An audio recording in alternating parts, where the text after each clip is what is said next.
As we enter the week preceding Easter, we would traditionally meet at the church for Love Feast on Thursday evening. For those of you who will be missing this opportunity for fellowship, the Church of the Brethren is putting together a denominational Love Feast service that will be live streamed this Thursday, April 9th at 8 p.m. Eastern Time. The service will include meditations, scriptures, music, and an opportunity to participate in foot washing, hand washing, and communion with materials in your house that you can prepare in advance. If you're not available at 8 p.m. on Thursday, but would still like to see it, it will also be available as a recording immediately afterward. The link for the service is included in the description to this video and can be found at brethren.org/lovefeast2020. I was reminded this week of a very familiar tale of the tortoise and the hare, commonly a story of how slow and steady wins the race, how the hare, confident in his speed and ability to beat the very slow tortoise, loitered and messed around for too long rather than concentrating on the race, and the tortoise, who focused slowly on the race, won in the end. I was discussing this tale with my husband Jake, and he pointed out that the true moral of the story, in his opinion, is that people shouldn't waste their potential. Being slow and steady, he argued, is not what it took to win the race. The moral is not that tortoises can beat hares because they're more consistent. Hares should always beat tortoises in a race, but that particular hare squandered his potential by lazing around instead of doing what he had the skills to do. For me, it is a story that speaks to endurance, winning out over certainty.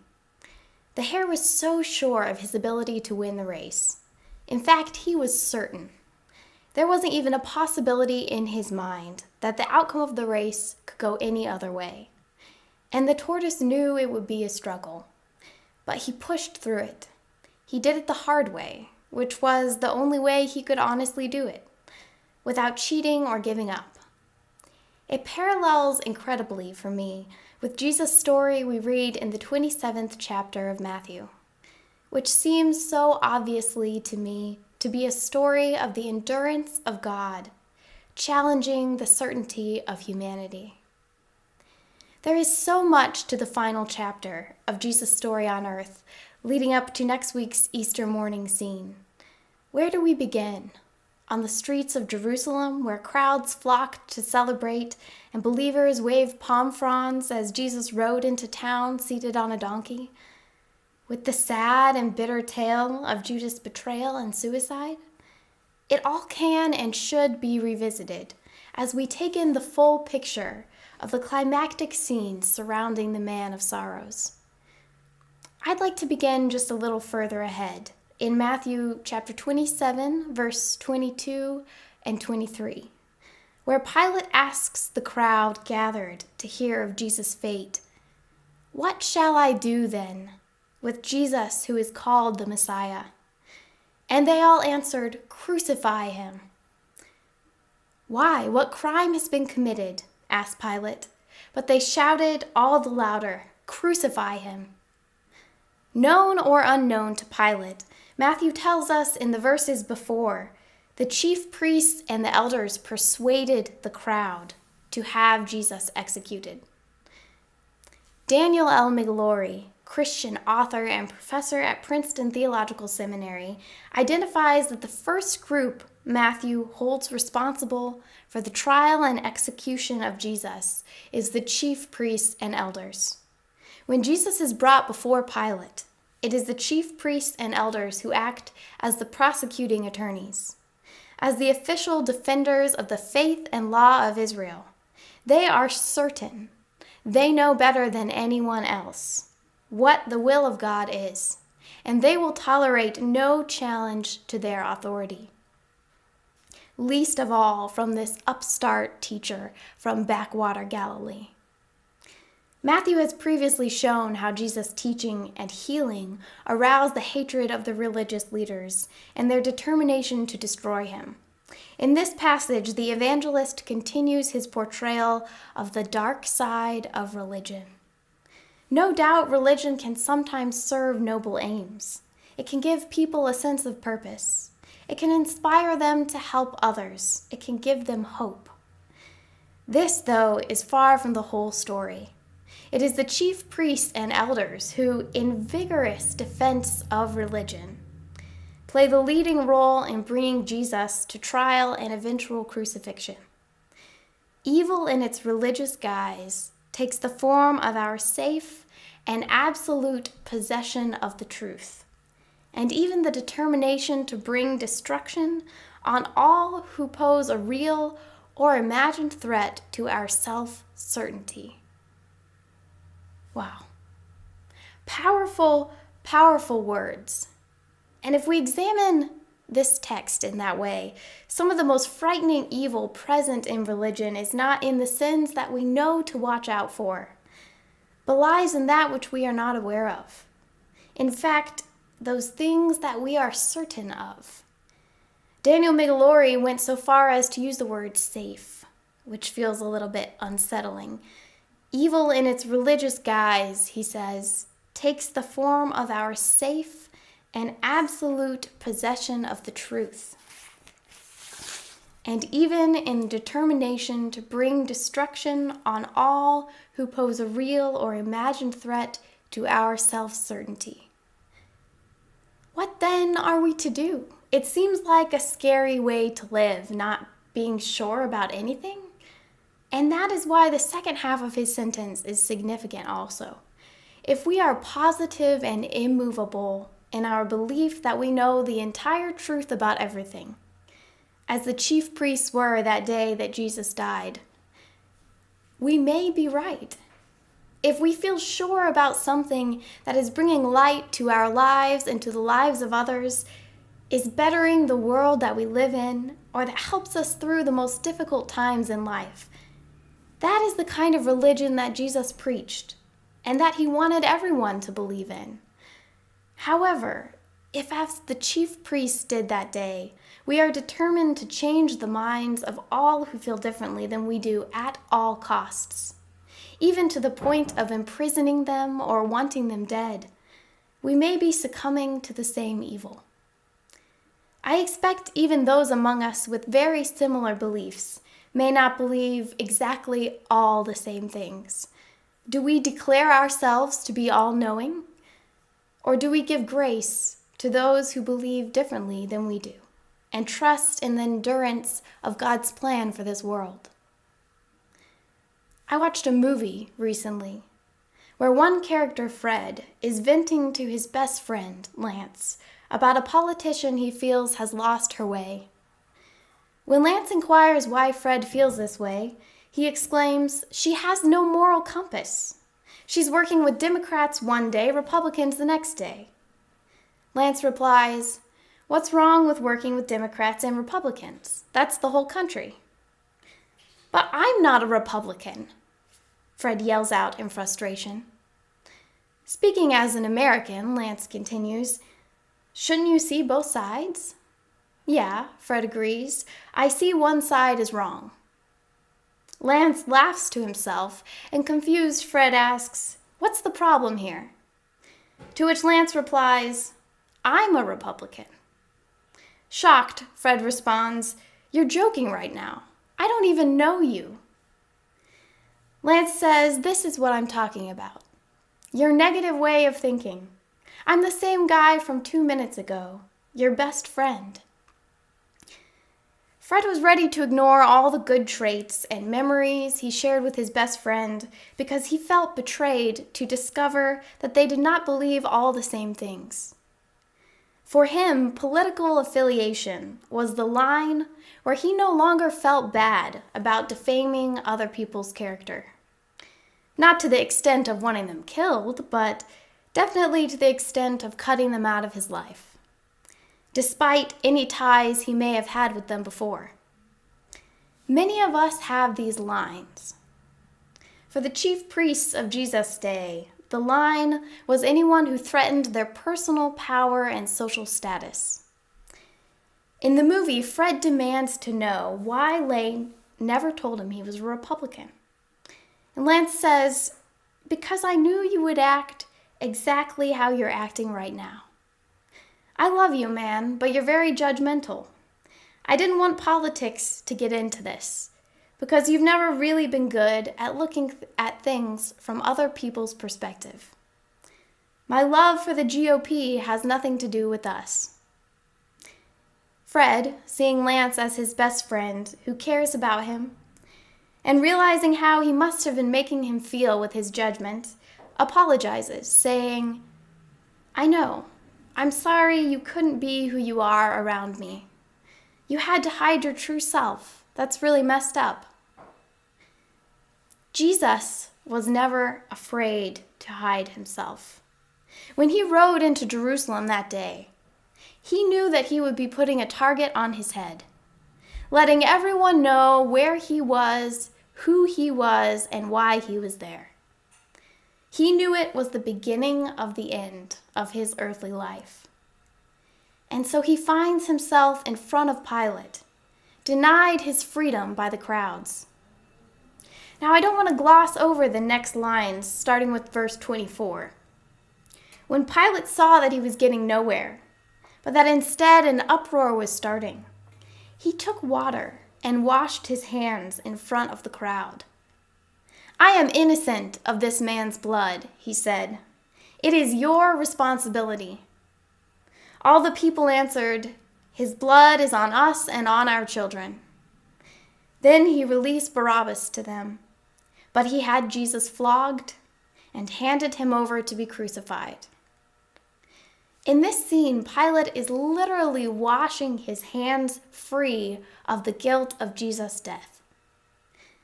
But perhaps it could be interpreted as very literal foreshadowing of what is to come. As Pilate attempted to wash his hands clean of his sins, so Jesus very immediately afterward washed humanity clean of our sins by dying on the cross. The next lines beginning in Matthew 27:27 continue. Then the governor's soldiers took Jesus into the praetorium and gathered the whole company of soldiers around him. They stripped him and put a scarlet robe on him, and then twisted together a crown of thorns and set it on his head. They put a staff in his right hand.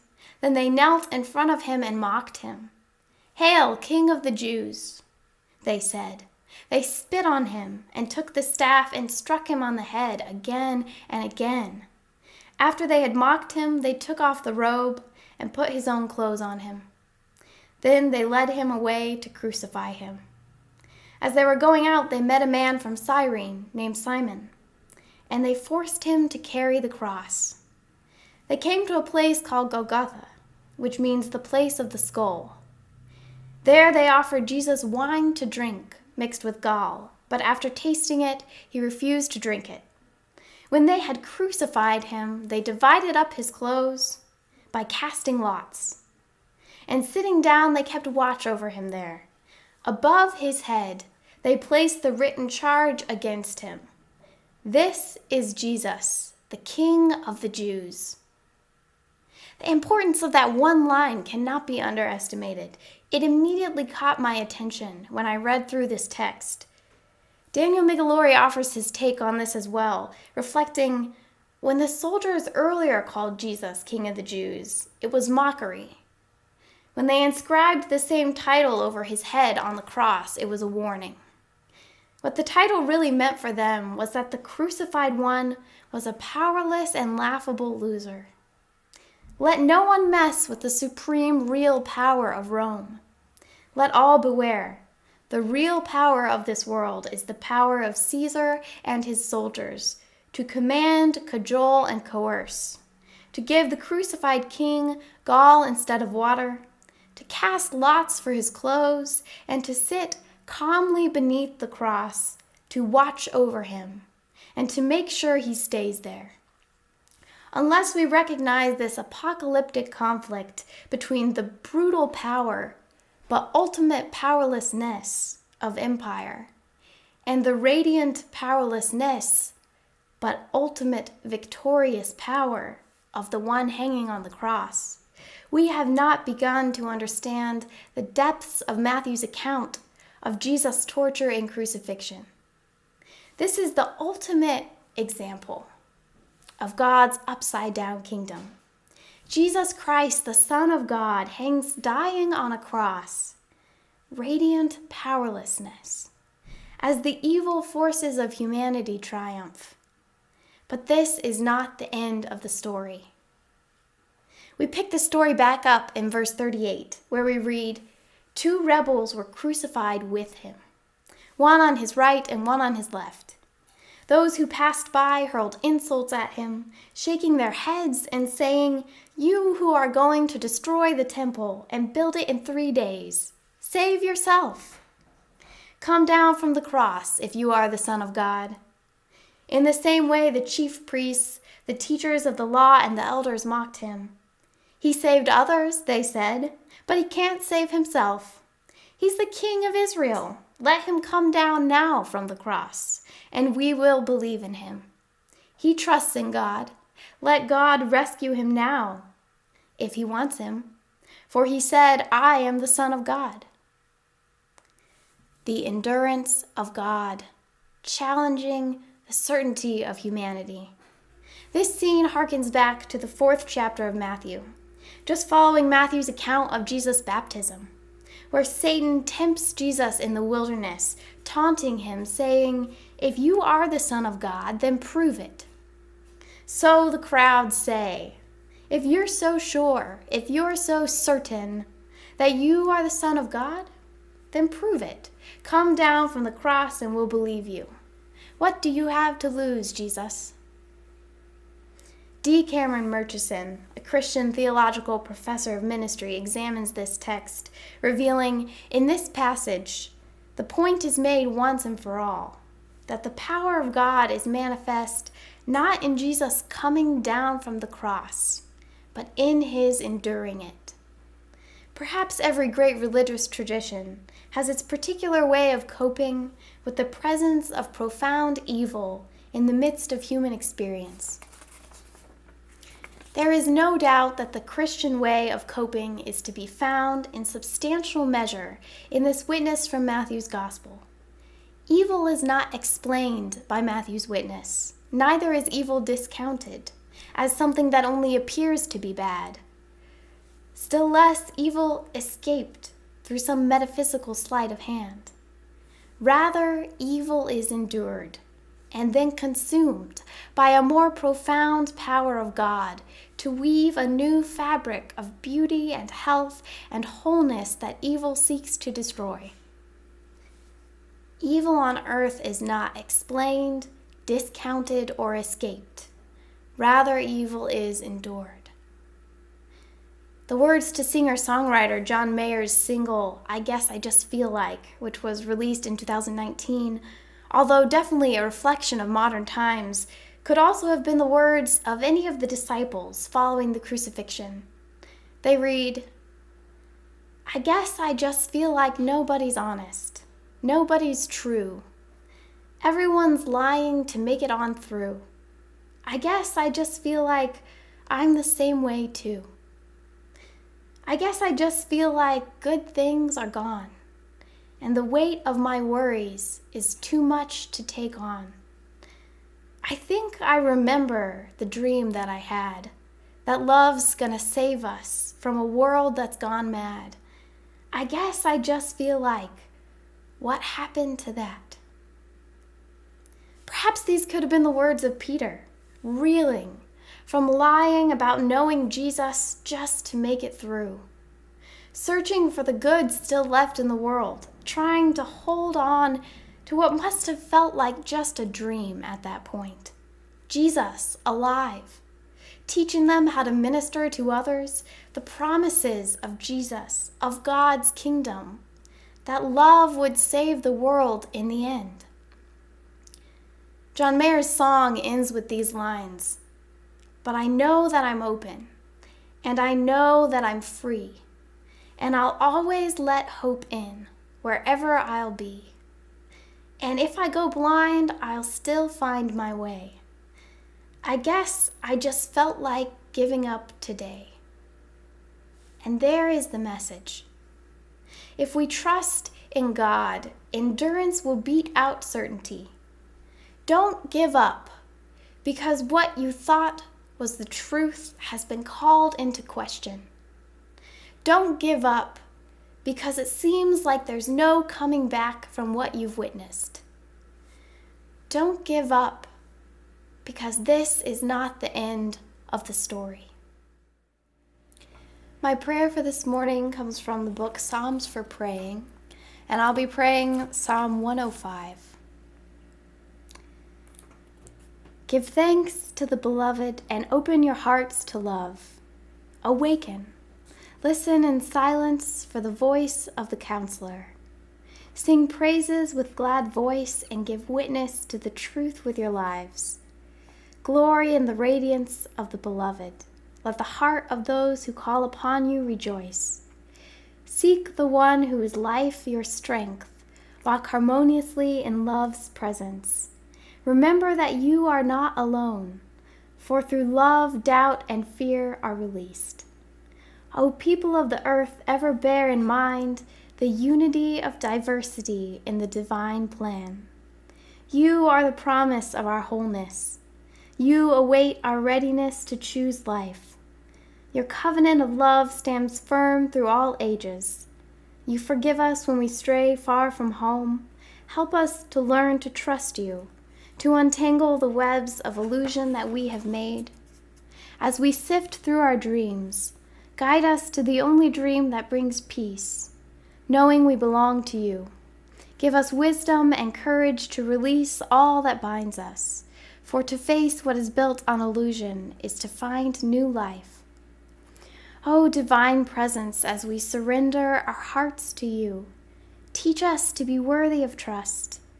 Oh, that we think and speak might be in accord with our highest aspirations, that our faces might shine with openness, reflecting integrity and honesty within. That we would choose to live in peace and harmony, our decisions made in accordance with love. Upon the path of trust, O friends, we need not judge ourselves or others. For as we reference all life, the beauty and unity of diversity will be seen.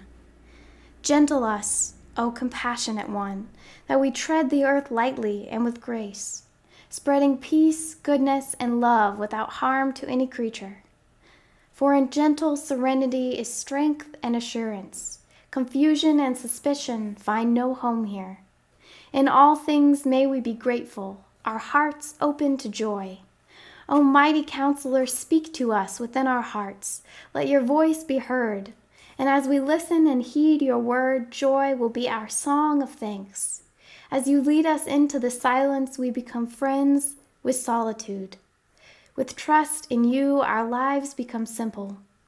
Assurance and peace, leaving no room for fear. All that we have is gift from you. O gracious beloved, all that we are is yours as well. May we come to see that all we give to others, we give to ourselves and you. As the earth produces abundant harvests, when the sun and rain nourish the seeds, so our fruits bless others as we grow in trust and love. Teach us, O merciful one, to have generous hearts, offering all we are in the name of love. As spring and summer follow the autumn and winter, so our lives have their seasons. Help us to live in the eternal moment, awaiting your perfect timing in all things. May we be content to wait in peace until you stir the waters within to act. May we be patient with ourselves and with others. Oh, that we may have the light of wisdom, the steadfastness of faith. In you alone is our trust, O Holy One. In your word is the truth that sets us free. Oh, that we may open our minds and hearts and welcome you into our home, that we may live each day conversing with you, O loving companion presence.